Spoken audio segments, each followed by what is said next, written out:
Buenos días, soy María Mesa Monge. Hoy les voy a explicar el requerimiento hídrico en el suelo para el desarrollo óptimo del cultivo de maíz. Para eso tomamos una muestra de la capacidad de campo de suelo fresco de 40 gramos, de suelo seco de 27 gramos. Aplicamos la fórmula de la humedad gravimétrica y este nos da un resultado de 48,15%. Igual, para el punto de marchitez permanente, tomamos una muestra de 40 gramos y de pesos de suelo seco de 31 gramos. Aplicamos la fórmula de la humedad gravimétrica y nos da un 29,03%. Esto nos indica que el suelo tiene una alta capacidad de retención de agua, ya que el suelo contiene mucha arcilla en la capacidad de campo. En el punto de marchitez permanente, indica que la cantidad de agua que el suelo aún contiene, no puede ser absorbida por la planta y esta puede marchitarse, ya que buena parte del agua que retiene no está disponible para la planta. Además, en la capacidad de campo, un buen indicador para el cultivo de maíz asegura una buena disponibilidad de agua para las raíces después del riego o lluvia.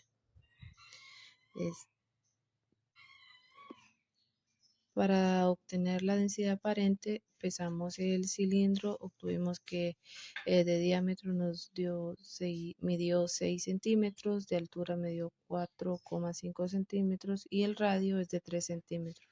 Aplicamos la fórmula de la, el volumen del cilindro y este nos dio 127,23 centímetros. Aplicamos la fórmula de densidad aparente, que es peso de suelo seco, sobre el volumen del cilindro, dando que 27 gramos del peso del suelo seco y el peso del volumen del cilindro de 127,23 centímetros cúbicos. Entonces la densidad aparente nos da de 1,2 gramos sobre centímetros cúbicos. Una vez que obtuvimos la densidad, calculamos la humedad volumétrica. Para la capacidad de campo tenemos que la humedad volumétrica es de 48,15% por 1,2 gramos sobre centímetros cúbicos y esto nos da un valor de la humedad volumétrica de 57,78%. Para el punto de marchitez permanente, aplicamos la misma fórmula y este nos da 34,84%. Esto quiere decir que en la capacidad de campo un 57,78% muestra que el volumen total del suelo está ocupado por agua. Es un suelo con con textura arcillosa. Tiene buena capacidad de retención de agua, así como posible riesgo de saturación temporal si el drenaje no es adecuado. En el punto de marchitez permanente, cuando la planta no puede extraer agua del suelo, todavía retiene 34,84%. Tiene microporosidad alta por la cantidad de arcilla.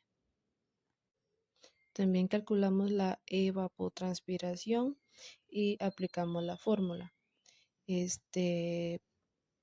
Para esto tuvimos que sacar la temperatura media que nos dio 26,35 grados centígrados. Calculamos toda la fórmula ya obteniendo todos los datos y nos da 4,19 milímetros por día.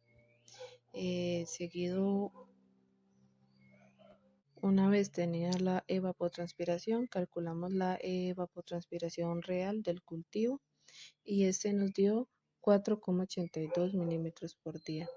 Esto indica que en un ambiente moderadamente demandante de agua, ya que se evapora 4,19 milímetros de agua por día.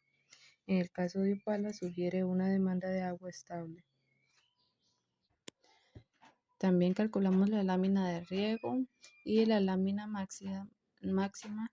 Aplicamos la fórmula de capacidad de campo menos punto de marchitez permanente entre 100 y por la densidad aparente, por la profundidad de las raíces. Esto sustituimos los valores y esto nos da 27,52. Esto quiere decir que se determina la cantidad de agua que el suelo puede retener en el perfil radicular. Por tanto, aplicando los cálculos, tenemos que el suelo puede almacenar 275,2 litros por metros cúbicos antes de saturarse el suelo. En la lámina neta, igual aplicamos la fórmula, como ya obtenemos la lámina máxima, entonces sería la lámina máxima por el agotamiento entre 100 y eso nos da un valor de 5,50 centímetros. Esto que nos indica en la lámina neta que parte donde se calculó la lámina máxima podemos usar sin causar estrés hídrico. Por tanto, antes de regar se debe dejar que el cultivo consuma los 5,50 centímetros, es decir, 55 litros por metro cuadrado. Se deben reponer al cultivo para mantenerse sano y sin estrés hídrico. También calculamos la lámina bruta, igual aplicamos la fórmula de lámina neta entre la eficiencia total, es decir, 100 por 5,50 entre 80. Esto nos da 6,87 centímetros. Esto sugiere que para reponer 5,50 centímetros útiles al cultivo, se deben aplicar 6,87 centímetros porque parte del agua se pierde en el riego. Además, también calculamos la frecuencia de riego y tenemos la fórmula de la lámina neta sobre la evapotranspiración diaria. Este es 5,50 sobre 4,82. Esto nos da 1,14. Eso quiere decir que tenemos que se debe regar cada 11 días para evitar que el suelo se seque más allá del 20% permitido. También calculamos la lámina de riego corregida. Esto sería 1,14 por 4,82. Eso nos da 5,49. Así como la otra que es 100 por 5,49 sobre 80. Eso nos da 6,86. Y para esto se confirme que cuánta agua aplicar, ya que se considera tanto el consumo del cultivo como la pérdida del riego. También calculamos cuál es la cantidad de agua que se requiere para aplicar a una planta cultivada en una maceta con 20 litros de ese mismo suelo. Entonces, 250.000 litros de suelo por hectárea a